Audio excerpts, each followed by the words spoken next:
السلام عليكم ومرحبا بكم من جديد على قناتي شهيوات مع هند.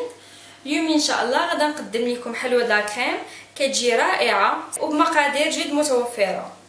بالنسبه للمقادير عندنا 200 غرام ديال الدقيق، 5 البيضات، 160 غرام ديال السكر سنيده، 3 معالق كبار ديال الزيت نباتيه، و3 معالق كبار من الكاكاو مر، القليل من الملح، ونص خماره يعني حوالي 5 غرام.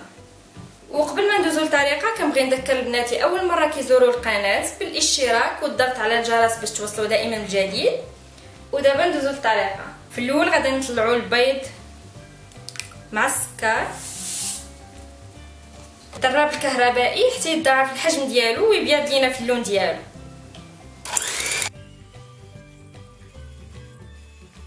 من بعد ما طلعنا البيض كتكون النتيجه على هذا الشكل، كيبيض في اللون ديالو وكيضاعف الحجم كيف ما سبق لي وقلت لكم. دابا غادي نزيدو الملح والزيت، وغادي نستعملوا الخلاط اليدوي. دابا غادي نزيد خميره الحلوى،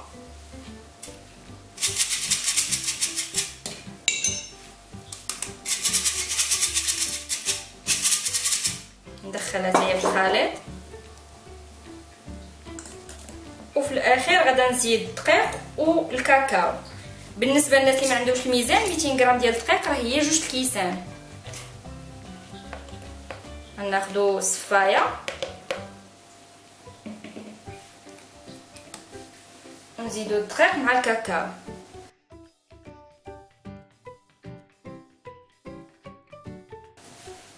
وندخلوه بشويه.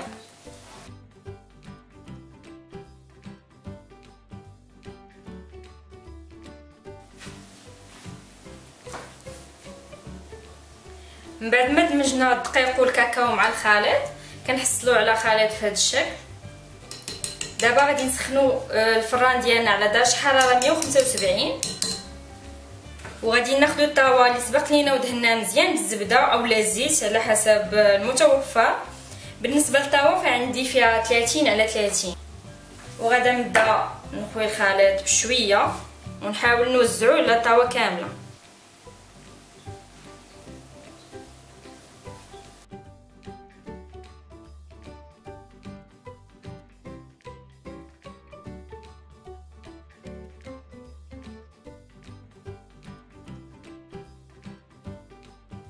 من بعد ما وزعنا الخليط بشكل متساوي كما كتشوفوا، بالنسبه للفران كيف ما سبق لي وقلت لكم راني سخنته على درجه حراره 175.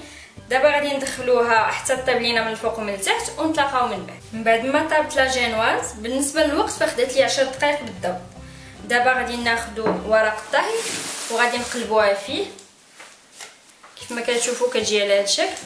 غناخذوا ورقه اخرى ديال الطهي وغادي نغطيوها بحال هكا صافي، ونخليوها حتى تبرد مزيان.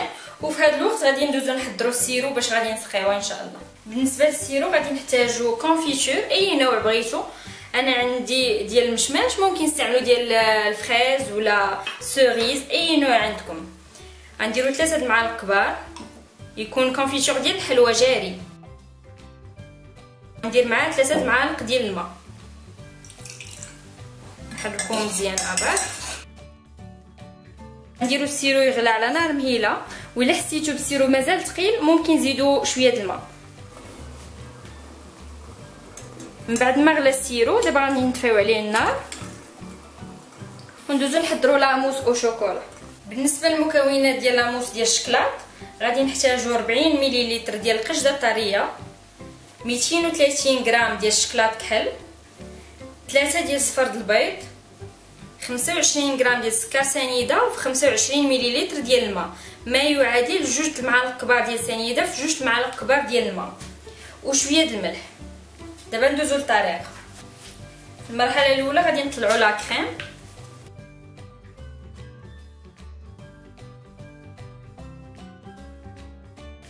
غادي نطلعوها بالطراب الكهربائي.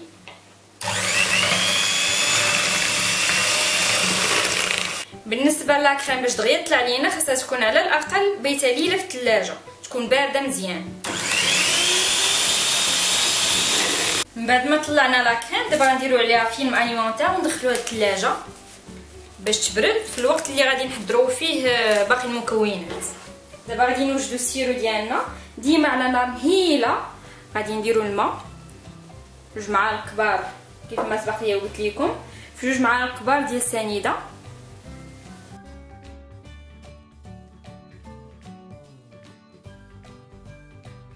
دابا غادي ناخذ صفار البيض 3 نخلطوهم بالباتور،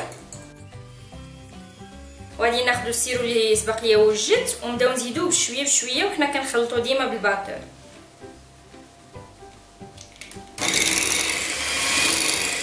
من بعد ما خوينا السيرو كامل مع البيض، دابا غنبقاو نطلعوه فيه بالباتور حتى يبيض لينا الخليط ويعقد شويه. في الوقت اللي كنت كنطلع البيض درت الشوكولا يذوب على نار مهيله. دابا غادي نبداو ندخلو الشكلاط مع البيض ديالنا.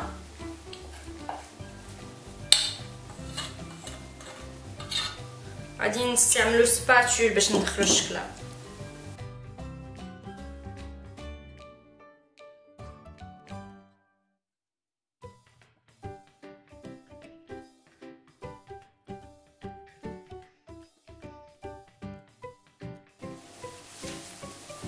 غادي نزيدو 2 معالق ديال لا كريم باش ترخف لينا شويه الشكلاط حيت ثقال.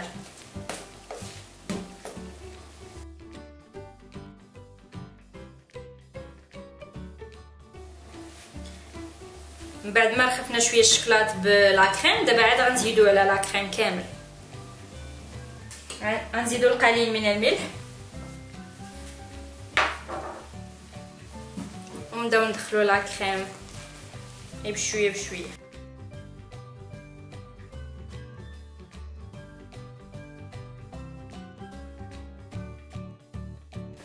وبهذا الشكل تكون لاموس ديالنا واجده، كتجي على هذا الشكل.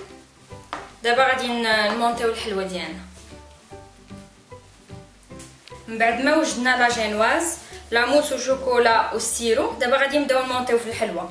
غادي ناخذ المول اللي غنمونطيو فيه نديرو فيه ورق طهي داخل، وغادي نقطعو لا جينواز على القد ديال المول، نقطعوها من الوسط.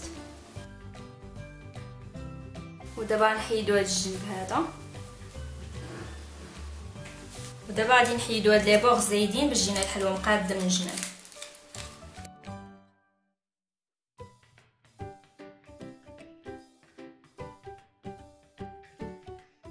دابا غادي نبداو نقسمو كل نص على 2. كنبداو نحلو دائما من الجناب، تنحلو الجناب ب4، عاد نبقاو غاديين بالوسط بشويه بشويه، نبقاو غاديين بشويه باش ما نخسروهاش.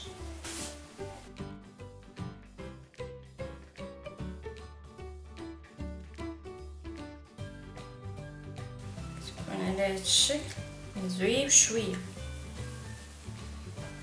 هذا الربع الاول وهذا الثاني، وغادي نديرو نفس الطريقه في هذا النص الثاني.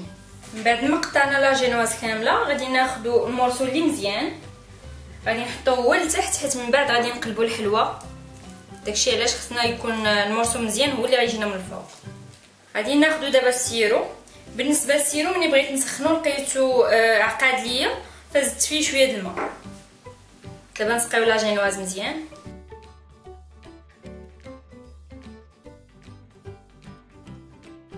من بعد ما سقيت لا جينواز مزيان غادي نزيد لاموس،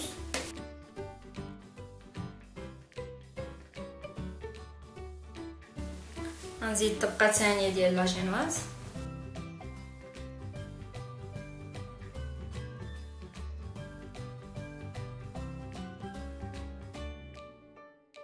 بالنسبه للطبقه الاخرى فغادي ندير ليها السيرو عاد غنقلبها زويف شويه حيت دابا فارده.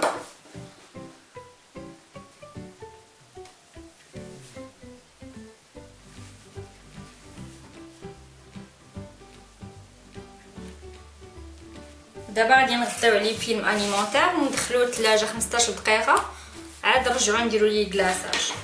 بالنسبه للكلاصاج اللي غادي نغطيو به الحلوه غادي نحتاجو فيه 100 ملل ديال القشده الطريه، انا مشعلها على نار مهيله باش تسخن، وغادي نحتاج من بعد 130 غرام ديال الشكلاط كحل ديال الحلويات. دابا نخليو القشده طريه حتى تسخن، عاد غنزيد عليه الشكلاط باش يذوب. خرجت الحلوه من بعد ما دوزات 15 دقيقه في الثلاجه. غادي نحاولوا ندوزو الموس من الجناب باش نفصلوها على المول باش تجينا سهله فاش نبغيو نقلبوها.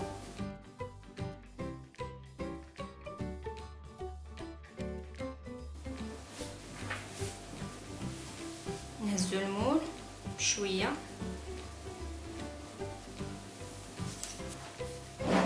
دابا نقادو الحلوه من الجناب.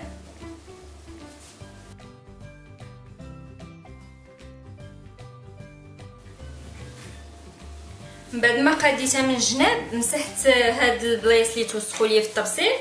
دابا غادا نجيب الكلاصاج اللي سبق ليا وحضرت وغادي نكبو على الحلوه من الفوق ومن الجناب، نحاولوا نغطيوها كامله.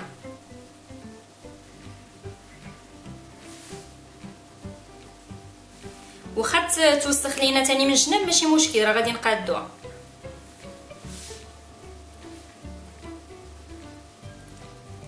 هذا هو شكل الحلوه من بعد ما كبيت عليها كلاصاج. زوقتها بالفيرميسيل شكلاط ابيض، ومن بعد دخلتها الثلاجه حتى شدات في راسها حوالي ساعه. انا نقطع عليكم باش تشوفوها كيفاش كتجي حتى من الداخل. فهي كتجي على هذا الشكل كيف ما كتشوفوا، كتجي خفيفه وزوينه. وبالنسبه الديكوراسيون فكتبقى اختياريه على حسب المتوفر. كنتمنى تجربوها وتعجبكم، وباش ما كان ردوا عليا في الكومونتير. وشكرا للمتابعه والى وصفه اخرى ان شاء الله.